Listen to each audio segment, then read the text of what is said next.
Bonjour à tous et bienvenue sur ActuBassin TV dans cette nouvelle édition du quart d'heure politique. Dernière ligne droite avant les élections de dimanche pour les municipales, je reçois Patrick Davet, candidat à la mairie de La Teste. Patrick Davet, bienvenue sur le plateau ActuBassin TV. Bonjour. Merci d'être venu. Écoutez, c'est un plaisir de communiquer, moi j'aime bien. Dernière ligne droite. Dernière. Hein, on approche, dimanche Ouais, arrive à grands pas.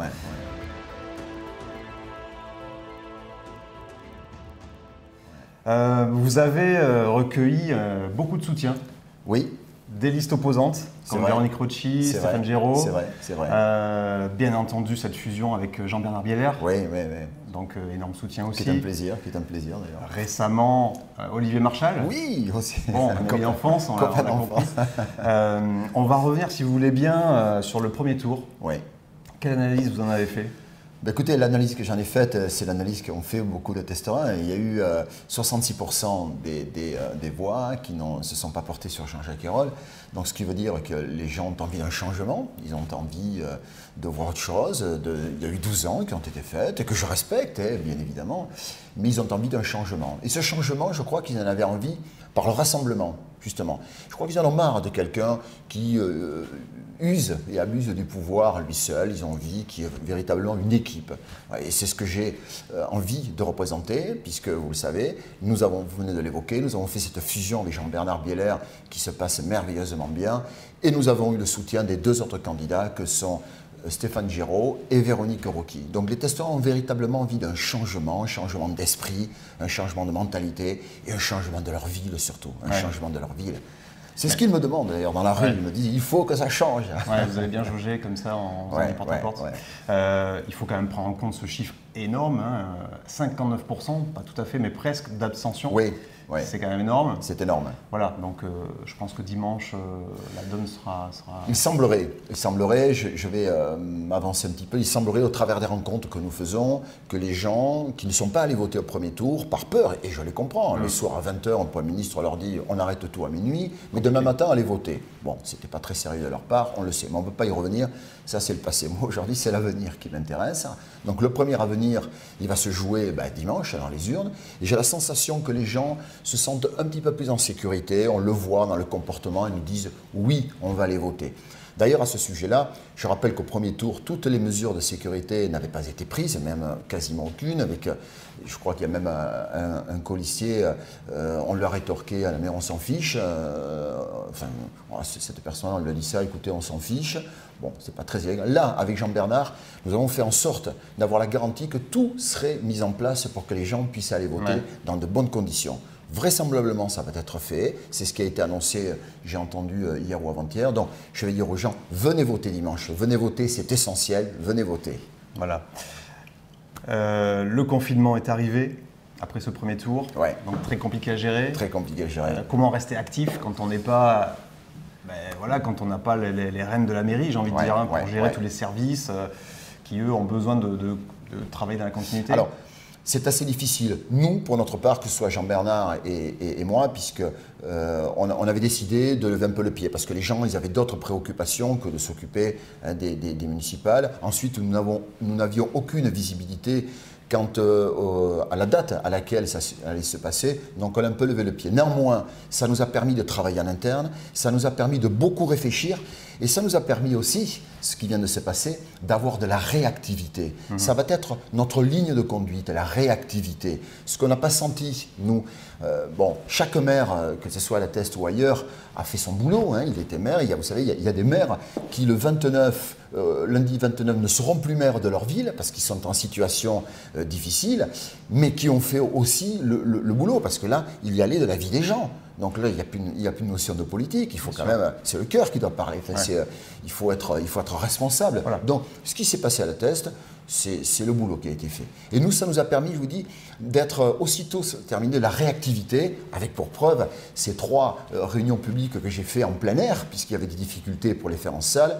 Je voulais mettre les gens dans le confort, et on les a fait en plein air. Dans la dernière hier soir, on a eu beaucoup de monde. Sur les prés salés, ça a été un grand plaisir. Alors justement, ce programme, on sent qu'il y a quand même des bases similaires avec Jean-Jacques Ayrault, actuellement pour. On sent que vous voulez aller plus loin dans les démarches.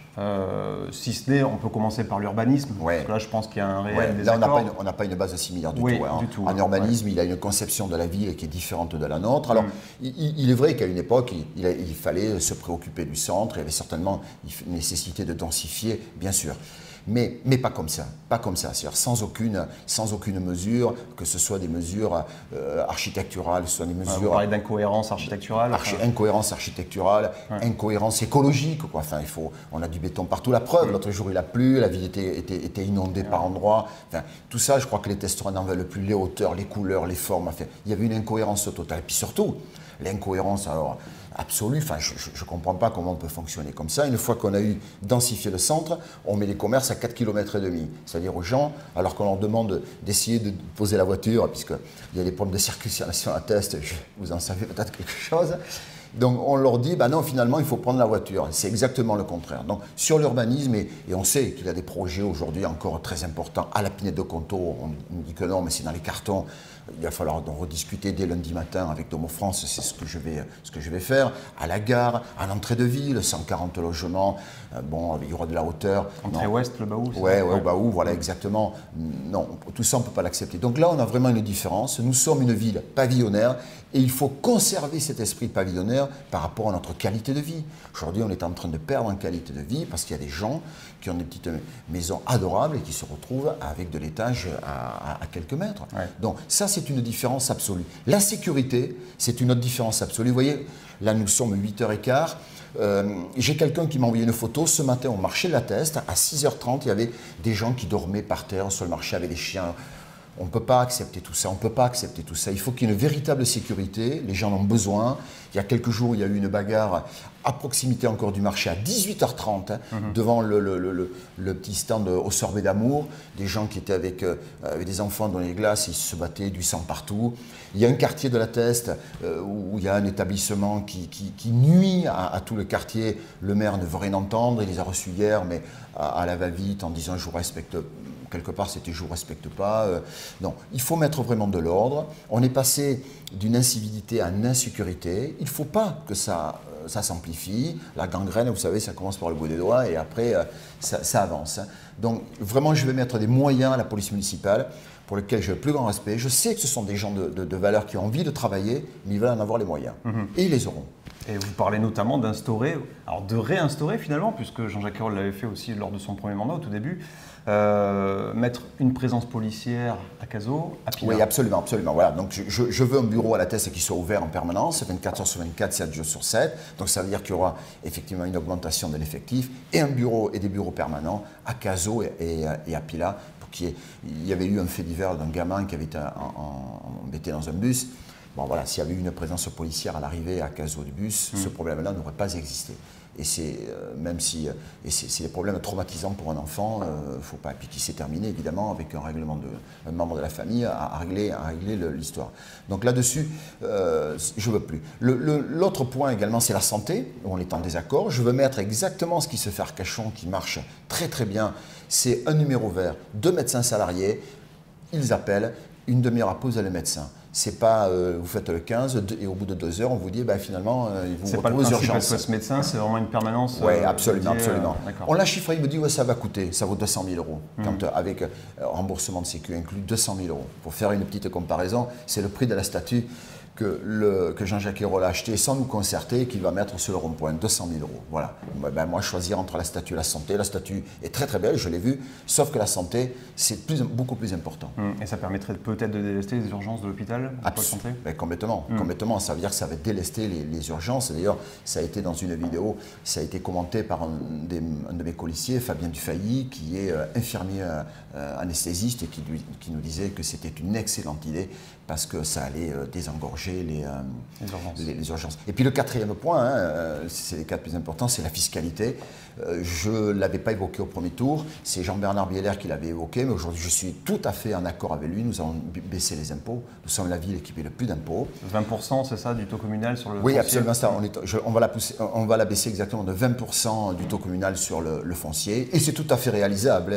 Dans le débat, il y a eu un débat dans le débat à ce sujet-là. Bien sûr, c'est réalisable de par par des économies que nous allons réaliser, de par certains investissements que nous allons réduire. Le fameux projet de pôle musique à 20 millions d'euros, il faut le revoir, il faut le réfléchir. Le conservatoire de musique, bien sûr, il sera conservé, on va le faire.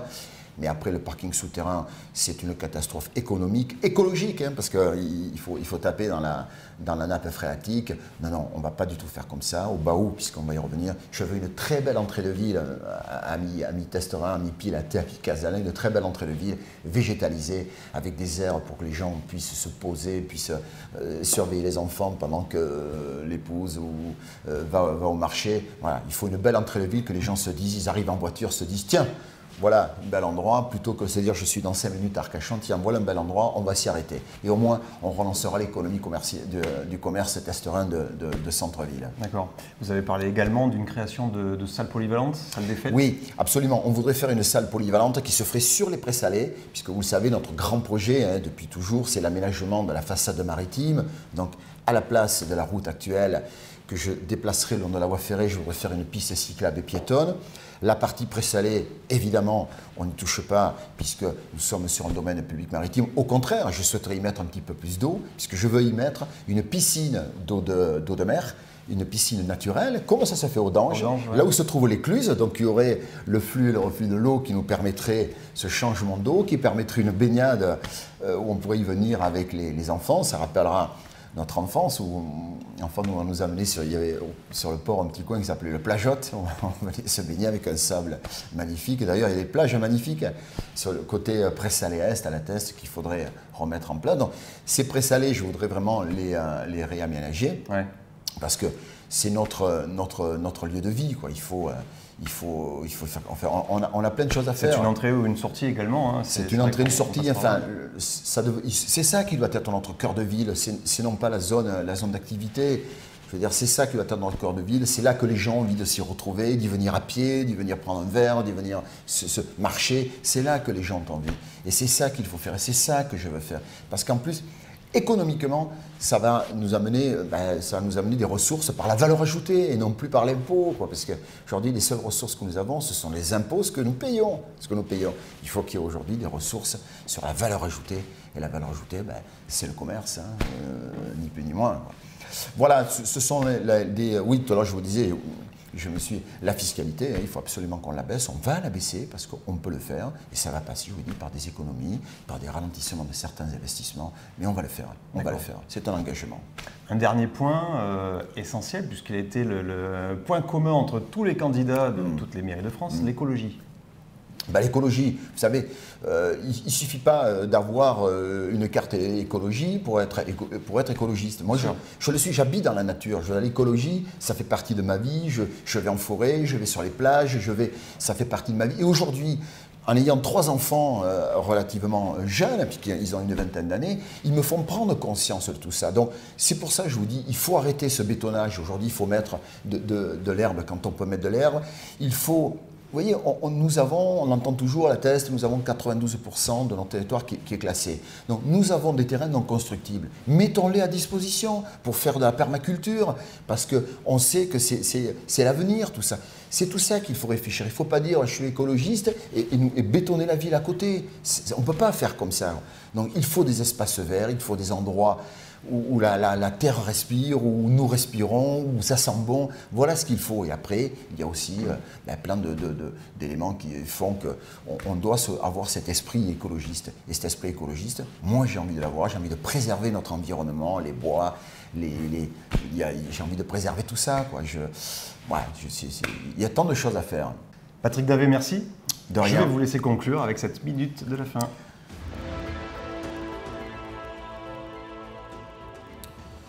Cher Testerin, Casalin et Pilaté, vous l'aurez certainement compris, vous l'aurez certainement ressenti, je suis un passionné par cette ville. Et c'est vrai, cette ville qui m'attire, cette ville dont j'y ai vécu, j'y ai passé toute ma vie, hein, j'y suis né, j'y ai grandi. J'y vis, vous savez, ça c'est important aussi. Il faut quand même dire les choses. Aujourd'hui, il faut que vous fassiez le choix d'un maire qui vit sur sa ville et non pas un maire qui vit dans une ville à côté. Moi, j'ai envie d'être quelqu'un de proximité, j'ai envie de vous croiser tous les jours chez le boulanger, chez le boucher, j'ai envie au marché, j'ai envie de vous croiser, j'ai envie que l'on se parle. parce que cette ville, elle mérite qu'on s'occupe d'elle. Nous avons des moyens considérables, des moyens que la nature nous a donnés, le lac de Cazaux, la dune du Pilat, le port de la Teste, le bassin et la forêt usagère. Donc cette ville-là, nous avons des moyens énormes, nous avons des moyens financiers, mais aujourd'hui, il ne s'y passe pas ce que vous attendez. Et ça, j'ai envie de vous le donner, parce que je suis passionné, parce que je vais tout donner pour cette ville-là. J'ai envie d'être votre maire, j'ai envie de vous servir, croyez-moi. Vous pouvez me faire confiance, vous pouvez compter sur moi, je serai là en permanence. Merci beaucoup, je vous demande d'aller voter dimanche. Faites votre choix, votez dimanche. Sachez que vous pouvez compter sur moi. Merci beaucoup.